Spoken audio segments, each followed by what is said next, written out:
नुकसान हो गया आपका।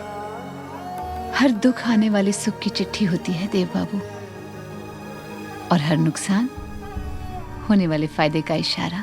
वाह चंद्रमुखी वाह, इस तो आपकी बातें भी अंगड़ाइयां ले रही है। वाह वाह वाह, खूब मिष्टी। ये काजल का टीका भी लगा लीजिए आपा, कहीं अजनबी की नजर न लग जाए।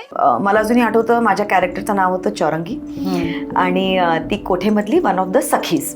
मला आठवतं ते एवढे मोठे मोठे भव्य सेट्स, लाइटिंगला 3-3, 4-4 तास. माझं तर 10वीचं वर्ष होतं बाय द वे. ते माझं 10वीचं वर्ष होतं. मी 16 वर्षाचे होते आणि देवदासचं जे शूटिंग व्हायचं, जे चंद्रमुखीचा जो पोर्शन आहे, जो कोठ्याचा जो अख्खं पोर्शन आहे, तो रात्री शूट व्हायचा. तर दिवसा शूटिंग, अभ्यास आणि कधी कधी रात्री. बाप रे. आणि शाहरुख खान मला नेहमीच आवडायचं, तेव्हाही आजही. तेव्हा प्रेम वेगळं होतं, मोठे झाल्यानंतरचं ते प्रेम वेगळं होतं. पण तेव्हा मला असं झालं की तू कधी जास्त बोलली का नाही. माझ्यासारख्या लहान मुलीला सुद्धा जितकं इतकं छोटंसं कॅरेक्टर आहे, तिलाही कसं स्पेशल फील करून देतो हा माणूस. इतकी ही ताकद कुठून येते एका माणसामध्ये.